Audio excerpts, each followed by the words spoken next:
रविवार व्रत करने की विधि। यह व्रत सभी मनोकामनाओं की पूर्ति करने वाला है, मान सम्मान में वृद्धि तथा शत्रुओं का क्षय करने वाला है।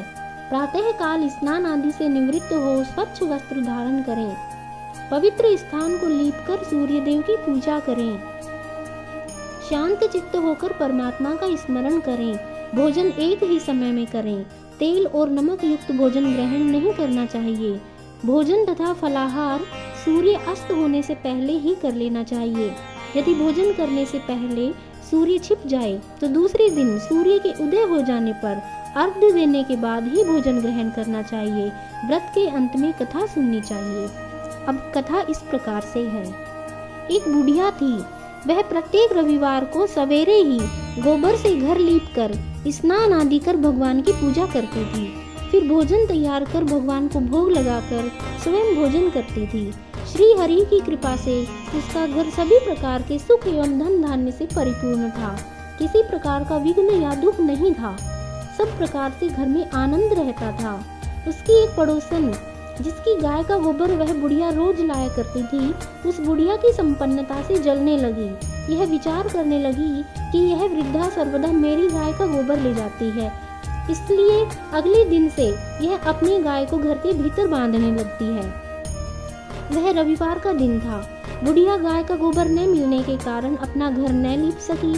उस दिन उसने न तो भोजन बनाया, न भगवान को भोग लगाया और न स्वयं भोजन किया। इस प्रकार उसने निराहार व्रत किया। रात्रि हो गई, वह भूखी ही सो गई। रात्रि में भगवान ने उसे स्वप्न में दर्शन दिए और भोजन न बनाने तथा भोग न लगाने का कारण पूछा। वृद्धा ने कहा, उसे गोबर नहीं मिला, इस कारण वह आपका भोग नहीं लगा सकी। तो भगवान ने कहा, हे माता, हम तुमको ऐसी गाय देते हैं जो सभी इच्छाएं पूर्ण करती हैं, क्योंकि तुम हमेशा रविवार को पूरा घर गौ के गोबर से लीपकर भोजन बनाकर मेरा भोग लगाकर ही स्वयं भोजन करती हो।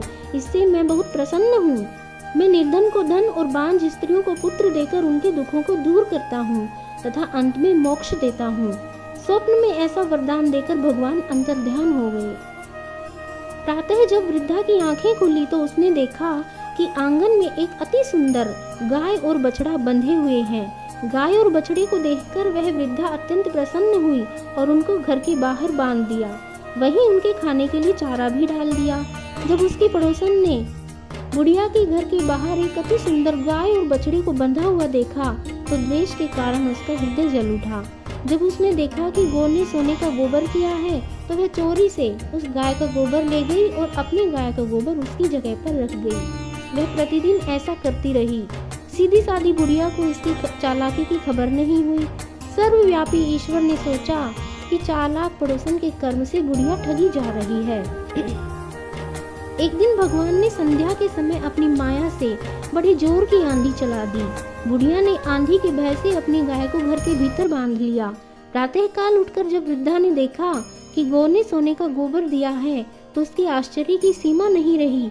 अब वह प्रतिदिन ही गाय को घर के भीतर बांधने लगी। पड़ोसन ने देखा कि बुढ़िया गौ को घर के भीतर बांधने लगी है और उसका सोने का गोबर उठाने का दाम नहीं चलता तो वह ईर्ष्या और डाह से जल उठी। अन्य कोई उपाय न देख पड़ोसन ने उस देश के राजा की सभा में जाकर शिकायत की कि महाराज, मेरे पड़ोस में एक वृद्धा के पास गऊ है जो नित्य सोने का गोबर देती है। आप सोना प्राप्त कर उससे प्रजा का पालन करिए। वह वृद्धा इतने सोने का क्या करेगी? इसकी बात सुनकर राजा ने अपने दूतों को वृद्धा के घर से गाय लाने का आदेश दे दिया।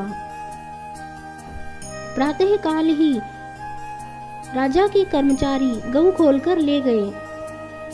वृद्धा बहुत रोई चिल्लाई, किंतु राजा के कर्मचारियों के सामने कोई क्या कहता। उस दिन वृद्धा गाय के वियोग में न भोजन कर सकी और रात भर रो रो कर ईश्वर से गऊ को पुनः पाने के लिए प्रार्थना करती रही। राजा गऊ को देखकर बहुत प्रसन्न हुआ, लेकिन अगले ही दिन सुबह जैसे ही वह उठा, महल गोबर से भरा दिखाई देने लगा। राजा यह देखकर घबरा गया। भगवान ने रात्रि में राजा को स्वप्न में कहा, हे राजा, गाय को वृद्धा को लौटाने में ही तेरा भला है। उसके रविवार के व्रत से प्रसन्न होकर मैंने यह गऊ उसे दी थी। प्रातः होते ही राजा ने वृद्धा को महल में बुलाया और बहुत से धन के साथ सम्मानित करके गाय बछड़ा उसे लौटा दिया और अपने कार्य के लिए उससे क्षमा प्रार्थना की। इसके बाद राजा ने उसकी पड़ोसन को बुलाकर उचित दंड दिया। इतना करने के बाद राजा के महल से गंदगी दूर हुई। उसी दिन से राजा ने नगरवासियों को आदेश दिया कि राज्य की समृद्धि तथा अपनी समस्त मनोकामनाओं की पूर्ति के लिए रविवार का व्रत करें। व्रत करने से नगर के लोग सुखी जीवन व्यतीत करने लगे। अब कोई बीमारी तथा प्रकृति का प्रकोप उस नगर पर नहीं होता था। सारी प्रजा सुख से रहने लगी।